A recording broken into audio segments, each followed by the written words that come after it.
The royal court mocked Earth's soldier before he had even crossed the sapphire threshold. And Princess Seralini Vare knew she should have stopped them, but fear had made cowards theatrical. And royalty had trained her to let cruelty sound like ceremony. The throne hall of Aralith glittered with moons of glass. Rivers of light flowed through crystal floors. Noble houses watched from balconies shaped like frozen wings. And beneath all that beauty stood the human. One man, in a weather-stained coat, one torn military bag over his shoulder, one hand wrapped in old bandage, no honor guard, no polished armor, no sword carried by servants, no anthem from Earth. His name was Captain Rowan Vale, though the herald almost laughed while saying captain, because Rowan did not look like a champion. He looked like a man pulled from a battlefield too late and sent forward before anyone cleaned the blood from memory. His boots were cracked, his left sleeve was pinned at the wrist where 2 fingers were missing. His hair was dark with silver threaded through it and across his throat, jaw, collarbone. And the backs of both hands ran old scars like pale lightning trapped under skin. The court saw weakness, Seralini saw insult, and Lord Moraine, High Minister of Defense, smiled with the polished cruelty of a man who had never held a line himself. Earth promised aid, he said loudly, and sends us its beggar. Laughter rolled through the throne hall, smooth, hungry. The courtiers hid their mouths behind jeweled fans, while the commanders smirked from beneath crested helmets. Even the foreign ambassadors leaned close to whisper, relieved that someone else was being humiliated, while their own worlds burned behind diplomatic silence. Seralini sat on her mother's throne, her crown too heavy, her empire too wounded, and let the laughter continue, because she had begged Earths for a fleet and received 1 scarred soldier. 3 border moons had gone dark under the Vorax swarm. Her father was missing beyond the nebular gate. Her admiralty had lost 4 fleets in 8 days. And the last message from Earth had said only, hold the palace, receive Captain Rowan Vale. Trust his assessment. It sounded like mockery from a species famous for surviving wars that should have erased them. Rowan looked at none of the laughing nobles. He studied the ceiling joints, the hidden archer alcoves, the servant exits, the ventilation wells, the children standing too close to the ceremonial flame bowls, and finally, the princess herself. Not her crown, not her jewels, her pulse at the throat, as if he could see panic beneath silk. Lord Moraine stepped down from the council dais and circled him. Tell us, human, did Earth send your armies elsewhere and forget to spare us more than a relic? That was when the first scar on Rowan's hand flickered blue. No one noticed except Seralini, because everyone else was watching the theater of humiliation. The light was faint, a thread glowing beneath scar tissue. Like a star waking under ice, Rowan noticed her notice. And his face changed in a way that frightened her more than anger would have. He did not seem embarrassed. He seemed worried. He slowly curled his hand into a fist and tucked it behind his back. Lord Moraine laughed harder. Ah, he hides his hands. Perhaps the human is ashamed of them. Rowan answered quietly, I am ashamed of many things. My hands are not among them. The court loved that. Mistaking honesty for weakness, a young duke with violet hair called out, Show us your scars, Earthman. Are they trophies? Or did you lose a fight with a furnace? Another noble said. Perhaps humans decorate themselves with damage because beauty is beyond them. The laughter grew sharp enough to cut. Seralini felt heat rise in her face. She should have ended it then. Yet pride whispered that if she defended the human, the court would say Earth had already mastered her. So she let the cruelty breathe one more moment. Rowan endured it without lowering his gaze. And then the scar along his throat glowed, brighter this time, cold blue spreading under the old burn like dawn beneath a closed door. The music drones faltered, one by one, and suddenly, the wounded man was no longer listening to insults. He was listening to the walls. Rowan turned his head toward the eastern side of the hall, where 12 stained crystal panels displayed the victories of Cyrilin's ancestors.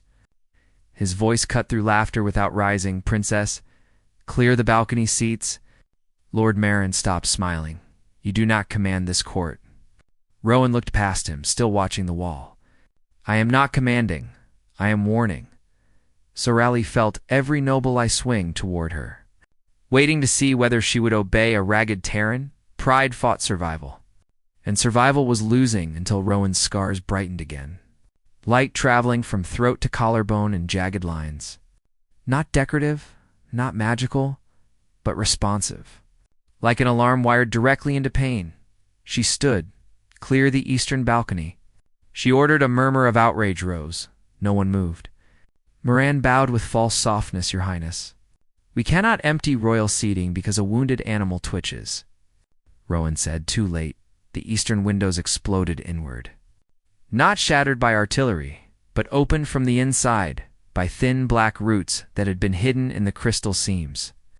Vorak infiltrators unfolded from the ancestor panels, all blade limbs and lacquered armor, their bodies slick with phase shadow. They had been in the walls while the court laughed. The first assassin dropped toward the balcony where 3 noble children sat frozen. Rowan moved before the throne guards understood there was a battle. He crossed 10 meters like a throne spear, slammed his shoulder into the assassin midair, took a blade through his upper arm, and drove both of them into the crystal floor. The court learned then that some scars are not proof a soldier was beaten. Some scars are proof the enemy tried everything and failed. Chaos devoured the hall. Nobles screamed. Guards drew bright glaives. Servants dragged children under tables. And Vorak infiltrators spilled from the walls in silence. Rowan rose from the first kill, already bleeding, but his scars burned brighter. Blue-white light spreading across his neck and hands. Each time an assassin phased from shadow, one of his scars flashed a heartbeat early, and his body moved with terrible certainty. He shot one through the eye with a pistol the court had never seen him draw, broke another's knee backward, shoved a priest behind a marble column, used the fallen assassin's blade to cut a black root from the ceiling before it reached the throne. He did not fight like a duelist, Serlini thought. He fought like a man solving a fire. No flourish, no vanity, only angles, distances. Casualties reduced by movement, Lord Moran stumbled backward behind 2 guards, shouting contradictory orders, while Rowan shouted practical ones. Down, left, carry him, do not run through the smoke. Children first, close that vent. Serlini grabbed the ceremonial spear beside her throne and tried to descend. But her chief guard, Commander Varesses, held her back. Princess, stay behind the shield. Rowan heard him somehow. No, he barked. Shield line is compromised. Move her now, Varesses bristled. But then a black root punched through the throne shield, exactly where Serlin's chest had been. And pride died in his eyes. Rowan threw himself onto the throne steps and ripped open the black root with his bare hand. His scars flared so bright the whole court went blue. The root shrieked, not in the air, but inside every skull, nobles clutching their ears. Chandeliers trembling, Serlini fell to one knee, seeing flashes that were not hers.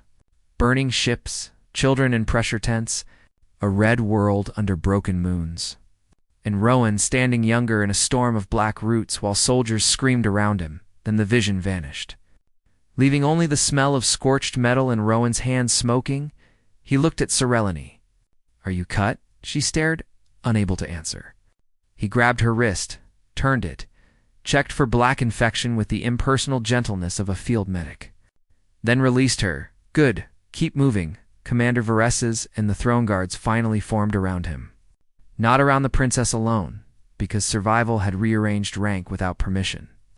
Within minutes, the infiltrators were dead or burning, but the throne hall was ruined. Ancestor panels shattered, nobles wounded. Old banners soaked in alien ichor. And the court that had mocked Earth's soldier now stared at him as if he were a weapon that had chosen to speak politely. Lord Moran recovered first, because men like him survived by turning embarrassment into accusation. What is this? He demanded, pointing at Rowan's glowing scars. What weapon has Earth planted in our sacred hall? Rowan looked down at his own hands with something like hatred. Not a weapon, he said, a receipt. Serlini stepped closer. Ignoring the whispers, explained Captain. Rowan flexed his injured hand. And the light faded slowly under his skin. 10 years ago, he said. Vorak harvest fleets breached the human colony of Mercyvale They used phase roots like these, living invasion threads. Grown through walls, lungs, engines, and command networks, they do not simply attack cities. They teach cities to open themselves. We did not know how to stop them, so we held the gates with our bodies while engineers learned. His voice remained steady, but the scars across his throat pulsed once, as if memory itself had a heartbeat. Some of us were infected and survived. Not cleanly, not safely. The roots left resonance burns in our nerves. We can feel them when they wake nearby, Marin sneered. Convenient. The human claims his disfigurement is a miracle. Asterisk. Asterisk. Asterisk. Rowan turned on him, and for the first time, anger entered the room like a blade drawn slowly. Lord, Minister. 12 Vorak assassins just crawled through your royal wall while your security system sang hymns. I am not asking you to admire my damage. I am asking why your palace had no root sweep after 3 border moons fell. Moran flushed. Our scanners are the finest in 9 systems. Your scanners are proud, Rowan said. There is a difference. Sorelini almost smiled despite the blood and smoke, then remembered the blue flare under his skin, the way his scars had warned him. The way he hid them while the court laughed. Captain Vale, why did Earth send only you? Rowan looked toward the broken ancestor panels. Because your enemy is already inside more than your walls. The emergency council convened in the lower war chamber because the throne room had become a crime scene. Sorelini presided at a circular table of black glass, while healers moved among the wounded, and Rowan stood near the wall, rather than take a seat offered only after everyone realized. He might be useful. His arm was bandaged, his coat was torn, and the scars under his collar still glowed faintly in the dark. Moran argued first, of course, insisting that the attack proved Earth had brought the Vorak with them, that Rowan's scars might be transmitters, that the Terran should be detained until court scientists could study him. Several nobles nodded because fear loves a target. Sorelli listened, then asked one question. If Captain Vale carried the assassins here, why did they try to kill me before he finished being mocked? Moran opened his mouth, closed it, then said, Deception can be layered, Rowan sighed. I have been called many things, Minister. But no one has accused me of arranging my own humiliation with that much patience. A few guards made the mistake of laughing. Moran glared them silent. Admiral Soren, gray-faced after losing 2 sons at the front, leaned forward, human. What do your scars tell you now? Rowan hesitated. That mattered. Sorelini saw it. The pause of a man deciding whether truth would panic a room too early. They are awake in the palace foundations, he said, and in your fleet docks, and probably in the royal broadcast spire. For a moment no one spoke, then everyone spoke. Questions, denials, curses, prayers, accusations. Sorelini raised her hand, and the chamber dimmed. Rowan, can you prove it? He nodded toward the table map. Give me access to your maintenance lattice, Your Highness, Marin snapped. That lattice includes royal evacuation routes, prison corridors, armory locks, encrypt seals. Exactly, Rowan said. Places roots enjoy. Sorelini held Marin's gaze, grant him access. The minister looked as if she had slapped him. Princess Earth soldier has no clearance. Then I clear him, she said. That was the first time the court heard steel under her silk. The table opened in layers of light. Palace systems unfolding, pipes, vents, shield conduits, old ceremonial tunnels, sealed crypt walks. Forgotten siege doors from wars turned into murals. Rowan removed a small Terran device from his bag, half metal, half scratched polymer. Disgracefully plain beside Lasaran crystal, he connected it with a cable. Not a beam, not a jewel, an actual cable. The young commander smirked again. Until the map bled black, root signatures appeared everywhere. Thin as hair coiled through foundations, wrapped around shield relays, curled beneath the royal nursery wing, and clustered heavily near the broadcast spire. Sorelin's stomach dropped. They had been preparing to make the palace open itself from inside. Then Rowan's collarbone scar flashed so brightly that every alarm in the chamber answered it. He staggered, catching the table edge, and for one instant, Sorelini saw pain strip him of all battlefield control.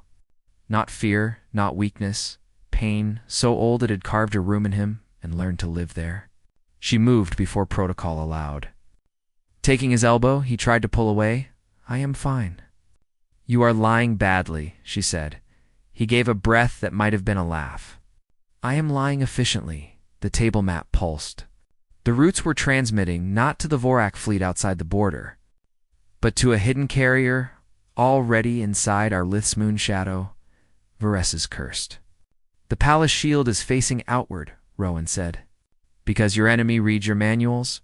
Marin backed toward the door very slightly, almost invisible. But Rowan noticed. Captain Cyrilini asked, "What would they need from inside the palace to strike?" Rowan's eyes did not leave Moran. "A royal blood key, defense lattice access, and someone important enough to delay every investigation by calling shame security." Silence sharpened. Marin smiled with his mouth only, careful, human. "Are you accusing a minister of treason in his princess's war room?" Rowan said, "No. I am watching him decide whether to run before I accuse him." Marin's hand dipped into his sleeve. Varys is moved, too late. The minister smashed a ring against the door crystal, and half the chamber lights went black. Hidden guards in council colors drew weapons. The coup inside the invasion began not with a shout, but with the click of a noble deciding he could sell a world and still own the ashes. Moran grabbed Cyrilini by the wrist, his ring burning cold into her skin. "Blood key extraction," he said, voice suddenly stripped of polish. "Forgive me, princess. History requires survivors." Rowan crossed the room, but the root pulse hit him first. Every scar on his body ignited, blue fire blazing through cloth. And he dropped to one knee, not in obedience, but because the enemy inside the walls had found the old wounds and pulled. Cyrilini screamed as black veins crawled from Marin's ring toward her palm. Vares's fought two traitor guards. Admiral Sorin took a shot through the shoulder. The map flickered, and the root network began unlocking the palace shield from within. Moran dragged Cyrilini toward the blood console. She looked back at Rowan, expecting to see him broken. Instead, she saw his right hand close around the leg of the council table. Metal bending under human grip, his glowing scars spread beyond blue into white. And with impossible slowness, he stood against the pain. Moran whispered, "What are you?" Rowan looked up. Eyes reflecting starfire, someone who has had worse things than you inside his skin. He tore the council table free from its anchors and hurled it sideways. The black glass slammed through 3 traitor guards, shattered the blood console, and sent Marin sprawling. Cyrilini ripped her hand free, but the ring's root filament remained under her skin, pulsing toward her heart. That was the moment the princess saw the truth. The scars were not glowing to save him. They were burning to save everyone else from what still hurt him. Rowan caught her hand and pressed 2 fingers against the black filament. "Do not move," he said. "This will hurt." Cyrilini laughed once, sharp with terror. "More than being sold by my own minister, different hurt." He took a small heated knife from his kit, looked into her eyes to anchor her, and cut the root from her palm before it reached the vein. The pain was white and absolute. But she did not scream, not because she was royal, because his scars flared brighter with every piece he pulled from her skin. And she understood he was sharing the signal into himself to keep it from spreading.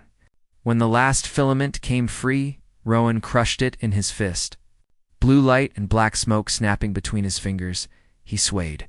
Cyrilini caught him this time. "I said I am fine," he muttered. "You are bleeding on my floor." She said, "You have many floors," he answered. Moran crawled toward the emergency lift, but Varys slammed him down with a boot to the spine. The traitors were subdued, though not before the root signal finished opening part of the eastern shield. Above the war chamber, the moon shadow split, and the hidden Vorak carrier descended through the palace sky, its belly blooming with invasion pods. Cyrilini looked at the display, then at her injured soldiers, then at Rowan. "How do we stop that?" she asked. The court expected a plan of cannons and fleets. Rowan gave them the human answer: "We evacuate the useless people into usefulness." He made the nobles carry ammunition. He made ambassadors guide servants through diplomatic tunnels. He made young commanders strip ceremonial armor because it shone too brightly under targeting beams.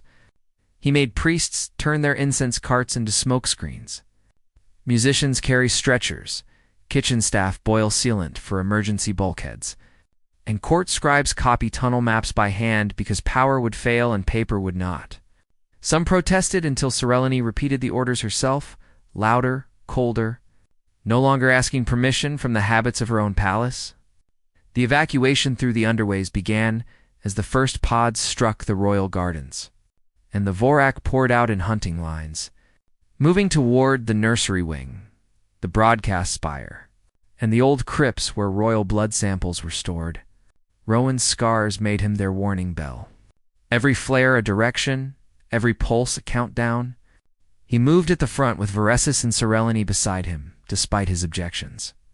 The princess wore a guard's spare breastplate over torn silk, her wounded hand wrapped in Terran bandage, and for the first time in her life, servants looked at her without looking away quickly. They were not admiring her. They were measuring whether she would stay. Rowan saw it too, and said quietly, "They do not need perfection. Princess, they need proof. Proof of what? That when the ceiling falls, the crown knows where the exits are." The nursery wing was already under attack. Black roots crawling around the moon-painted doors. Children huddled inside with 2 teachers and 1 old janitor holding a mop like a spear. Rowan's throat scar flashed before the wall burst. He fired through the panel first, killing the infiltrator behind it. Veresis and his guards formed a corridor. Serenity crawled under smoke to reach the children. One tiny boy looked at her crownless hair and whispered, "Are you still the princess if your dress is ripped?" Serenity answered, "More than I was this morning." Rowan heard and grunted approval while reloading. The roots had sealed the main exit, and the only way out led through the Hall of Mirrors, a ceremonial maze built for royal weddings. Now, a death trap of reflections where Vorak Faye's bodies could hide between images. Moran, bound and dragged behind under guard, laughed bitterly. "You cannot take children through there. Human, even palace guides get lost." Rowan looked at the glowing scars on his hand. "Then it is good the Vorak left a trail." He entered first. Blue light pulsing beneath his skin, the Hall of Mirrors multiplied him into 100 wounded humans. Each scar reflected, until the walls looked full of captured lightning. The Vorak waited inside, invisible to Lizarin eyes. But Rowan's scars answered their presence. He marked them with shots, with thrown blades, with shouted warnings. And every time he took a cut meant for a child, Serenity felt another piece of court mockery die forever, halfway through the mirror hall.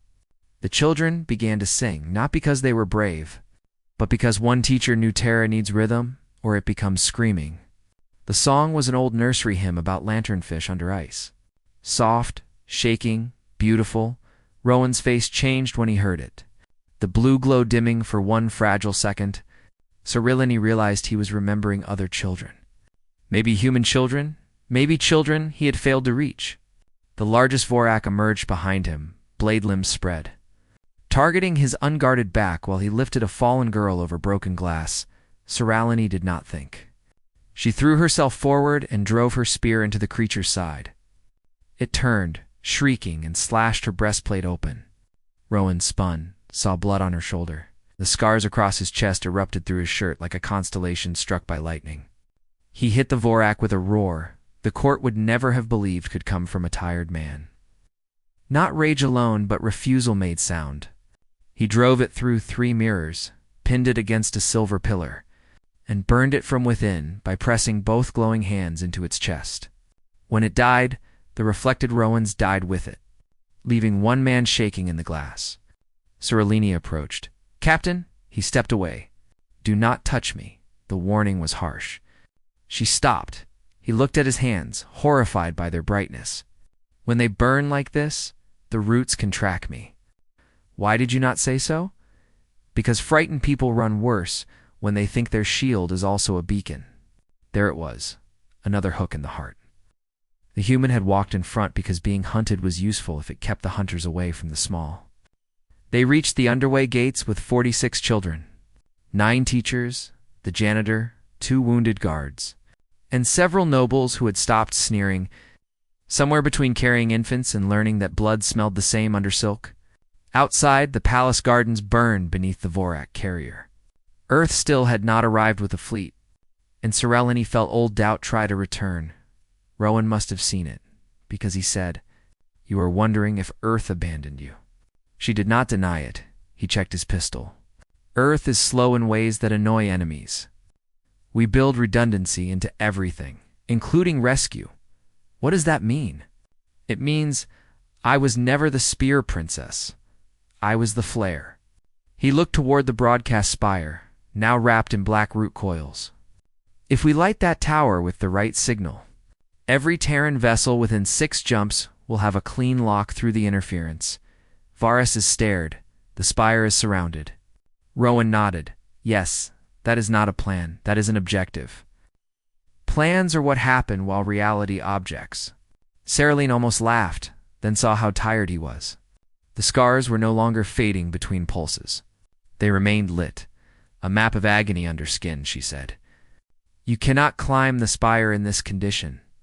Rowan answered. Correct. Then why are you looking at it? Because someone has to. No, Serelini said, and surprised them both with the force of it. Someone has to light it, not necessarily you alone. The old court would have argued for an hour about honor. Serelini gave them 90 seconds. Varesses would lead the guard wedge. Admiral Soren would coordinate surviving defense guns. The priests would flood the lower gardens with smoke. The musicians would activate sonic projectors from festival platforms. Scribes would carry hard copy routes. Servants would guide children to the aquifer bunkers, and Marin, still bound, would provide override codes or loose fingers in ascending order. He provided the first set immediately. Rowan watched Serelini organize the chaos, and something like pride softened his scar-lit face.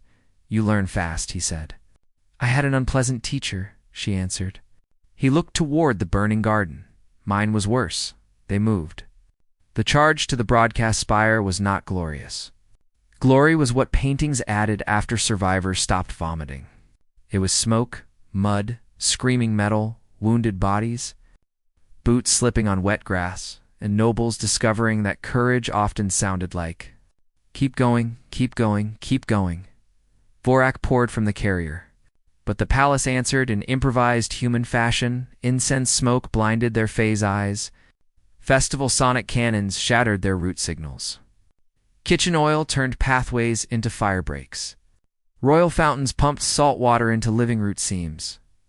And children in the aquifer bunkers stamped on old alarm pedals because someone had to keep the signal repeaters awake. Rowan laughed once during the madness, actual laughter, ragged and astonished. Serelini shouted, What? He said. I think your palace just became human. At the spire base, they found the true horror. The root network had grown a mouth around the entrance. A circular wound of black fiber, teeth made from stolen crystal. Whispering in voices copied from the dead, Serelini heard her father calling from it, asking her to come closer. Varys heard fallen guards begging for release. Children in the bunker heard mothers. Ministers heard gods. And Rowan heard something that made his glowing scar snap white. A woman's voice, gentle, human. Rowan, let go. You did enough, Serelini saw his face collapse. Just for 1 second. Who is it? She whispered. My wife, he said. The Vorak recorded her during Mercy Vale. They use what opens doors. The mouth spoke again. Rowan, come home. The soldier who had endured mockery, blades, root pain, and betrayal took 1 step toward the voice. Serelini grabbed his sleeve, not his skin. Captain, he flinched, but stopped. She said the only thing she could think to say. If you go to her now, who will show us where the exits are? His eyes focused on her. Wet, furious, grateful, the mouth changed. Now speaking as Serelini's father, daughter, kneel to survival. Surrender the human, save the bloodline. Serelini lifted her spear. My father taught me that crowns protect the helpless. If he forgot that, then it is good he is not here to advise me. She drove the spear into the mouth. Rowan fired into the wound. Varesses and the guards surged, and the entrance burned open. Inside the broadcast spire, gravity failed in pulses. The roots having rewired the tower's lift core into a vertical battlefield. They climbed by maintenance ladders, while Vorak skittered along walls. Rowan below Saralini because he insisted threats followed his scars. Saralini above him because she insisted princesses were allowed to be stubborn too. Twice he caught her when the ladder twisted. Once she caught him by the belt when pain locked his arm. They did not speak of trust, they spent it, near the top. A root spear burst through the wall and impaled Rowan below the ribs. Pinning him to the ladder, Saralini screamed his name. He looked down at the black root in his body, then up at the signal chamber just above them. His scars began feeding light into the root, not being drained. Feeding it, overloading it, he gritted out. "Climb," she said. "No," he said. "That was not advice, princess. That was math." She climbed down instead, braced her feet against the ladder, and tried to pull the root free. It would not move. Vorak were climbing below. Varesis was 2 levels down, fighting 3 at once. The tower shook, and Rowan's blood fell in warm drops onto her hands. He spoke quietly. "Saralini." "Look at me," she did, he said. "Sometimes command is choosing what you cannot save," she snarled. "Then I reject command."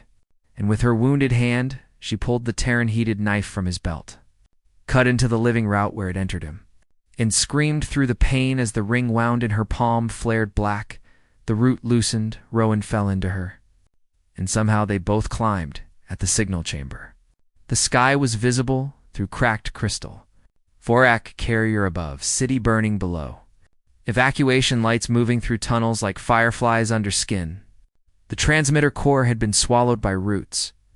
Earth's lock signal impossible without direct resonance. Rowan knew it before Saralini did. His scars were the only thing in the palace still tuned to the Vorak frequency and human countercode. He would have to place both hands on the root core and let the Terran device burn the signal through his nervous system. Saralini understood because he would not meet her eyes. "No," she said. He smiled faintly. "You say that often? You said Earth sent you as the flare?" "Not the fuel." He looked at the city. "Flares burn." She stepped between him and the core. "Then use my blood key too." "Absolutely not. That sounds like advice." "Captain, not math." He stared at her, furious. Then laughed again, softer, almost broken. "Your court mocked me because I looked ruined. The funny thing is, I thought the same when I arrived. I thought, here's another glittering palace that will spend lives to keep marble clean." Saralini swallowed. "And now you are bleeding on machinery you do not understand, to save children who may never know your name," he said, "which is how civilizations begin to deserve rescue." "Together then," she said. "Together is heavier," he warned. "Together is why we have hands," Princess Saralini answered. They placed his scarred hands and her wounded palm against the living core. Pain erased the room, blue fire from Rowan's scars. Gold light from Sarellin's royal blood key, black Vorak's signal fighting both. The spire became a bell rung inside their bones. Across the city, every screen lit with static. Then Rowan's voice, not spoken by choice, but dragged from memory. "Terran rescue beacon. Hostile root carrier in atmosphere. Civilian corridors active. Locked to scar resonance. Locked to royal blood. Friendlies under palace grid, fire danger close." Then Sarallin's voice joined it. "People of Aralith, keep moving. Do not stop for statues. Do not wait for permission. Help the person beside you, Earth, if you hear us." "We are still here," the core screamed. Rowan screamed with it. And through the open sky, stars answered. At first, they looked like sparks, then like falling iron rain. Terran ships dropped from folded space with shields already scarred. Ugly, practical, glorious. Carriers with hospital bays open. Destroyers with names painted crooked. Gunships shaped like tools rather than jewels. And behind them, a lattice of drones laying emergency corridors through the clouds. The Vorak carrier turned to flee, too late. Earth's first volley did not glitter. It worked. Engines shattered, root tendrils burned, boarding pods died before they landed, and the palace shook under the thunder of a rescue that had taken patience. Redundancy? and one glowing wounded man to find its way home. When Serelini woke, she was on the floor of the signal chamber. Smoke above her, rain hitting her face through the broken roof. Rohan lay beside the core. Hands burned black along the scars, chest barely moving. The light under his skin had faded to embers. Varys knelt by him, calling for medics. Cerulean crawled closer. "Captain." Rowan's eyes opened a sliver. "Did it work?" She laughed and cried at once. "The sky is full of humans. Then tell them," he whispered. "West Aquifer bunker has a blocked vent." She stared. "You were dying and still giving maintenance notes." He blinked slowly. "Dying people need air too." Varys turned away, pretending not to wipe his face. Terran medics reached them minutes later, blunt-armored, efficient, and angry in the way healers become when patients try to become martyrs. One knelt over Rowan and cursed. "Vale, you absolute disaster." Rowan whispered, "Hello, Mara." The medic looked at Serelini Princess. Did he ignore every wound while acting noble and irritating? Serelini said. Constantly Mara nodded. Good brain function normal. They carried him down through the tower as Earth ships cleared the sky and Lysaran civilians emerged from tunnels to see that the species mocked in their court had come not with shining ceremony, but with blankets, water, field kitchens, engineers, and soldiers who saluted children first. Rowan survived because Terran medics were stubborn and Lysaran healers were offended by the idea that human scar tissue could out-targ them. For 9 days he slept in a recovery chamber, while his old war burns dimmed and brightened with distant root remnants being purged from the city. Serelini visited every day under the excuse of military briefings. Mara, the Terran medic, eventually told her, "Princess, you can just say you were worried." Serelini replied, "Royalty does not hover." Mara pointed at the chair beside Rowan's bed. "That chair has your cloak on it, your tea on it, and 3 emergency decrees you signed while staring at him. That is hovering with paperwork." When Rowan finally woke properly, he found Serelini reading casualty names aloud, because she believed the unconscious deserved truth too. His voice was rough. "You have a terrible bedside manner." She did not look up. "You once removed alien roots from my palm with a heated knife and called it different hurt." He considered that fair. She closed the casualty ledger. "Earth arrived because of you." He shook his head slightly. "Earth arrived because your people kept moving long enough for the signal. The scars only pointed, hands carried. Feet walked, doors opened. You did not save us alone," she said, testing the words. Because courts love single heroes and Rowan clearly did not, he relaxed a little. Good. "Never let anyone sell you a rescue with only one name in it on the 10th day." Serelini brought him to the repaired throne hall in a wheeled medical chair, because he refused to attend otherwise, and then became annoyed when the chair existed. The hall no longer glittered perfectly. Shattered ancestor panels had been left cracked around new transparent braces. Not because Lysara could not replace them, but because Serelini wanted the court to remember where the enemy had entered while they laughed. The balconies were filled not only with nobles, but with servants, engineers, teachers, children from the nursery wing, Terran rescue crews, and families evacuated through tunnels once considered too ugly for royal maps. Rowan wore a clean black coat that did nothing to hide the scars crossing his throat and hands. The court saw them clearly now, but no one laughed. Serelini rose from the throne, crownless by choice, and addressed the hall. "When Earth's soldier came to us, we mocked his wounds because we mistook damage for defeat. We saw scars and imagined weakness. We saw plain tools and imagined poverty. We saw a man without polish and imagined he had no worth in a polished room. Then his scars glowed before our alarms did. His pain warned us before our pride did. And his wounded hands opened doors our perfect systems left sealed." She turned toward Rowan. "Captain Vale, this court owes you honor." Rowan looked deeply uncomfortable. Serelini continued, "But honor is not enough. So we owe you imitation." The new oath of the Royal Guard was spoken first by Commander Varys, then by every guard present. then by ministers who had never expected words to feel heavy. We stand before beauty, but we serve the living. We guard the crown only as long as the crown guards the helpless. We kneel only to lift. We fight only to shield. We remember that warning may come from the wounded, and truth may arrive wearing mud. Rowan's eyes lowered at the line, not in shame this time.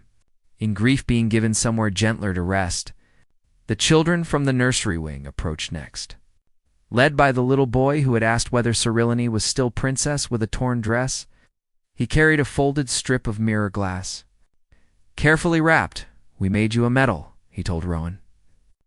"It was from the hall where you found the monsters. It is not shiny on the back." Rowan accepted it with both scarred hands, solemn as receiving a crown. "Thank you," he said. The boy touched one glowing line near Rowan's wrist before anyone could stop him. "Does it hurt?" Rowan answered honestly. Sometimes the child nodded. "Mine too," he said, showing a small bandage. Cyrilline saw Rowan's face break and mend in the same breath. He said, "Then we both keep moving." That became the phrase painted across relief stations by morning. Keep moving, not as denial of pain, but as a promise that pain would not get the final command. And that is why in the histories of our Aelith, the day Earth Soldier was mocked is not remembered as a shameful day, though it was one. It is remembered as the day the court discovered that polished armor can hide cowards, torn coats can carry warnings, laughter can be an enemy's doorway, and scars can glow not because they are beautiful, but because someone paid attention to pain until pain learned how to save lives. It is remembered as the day Princess Cyrilline stopped asking whether she looked royal and started asking who could not reach the exits. It is remembered as the day the throne hall changed its highest compliment from flawless to useful. And above all, it is remembered for the silence after the laughter died. When the court saw Captain Rowan Vale standing under shattered crystal, bleeding, scarred, plain, impossible, his old wounds burning brighter than every jewel in the palace, and understood too late what Earth had truly sent them. Not a beggar, not a relic, not a broken soldier, Earth had sent a survivor. And survivors are dangerous because they know exactly how much can be lost and exactly how much can still be saved.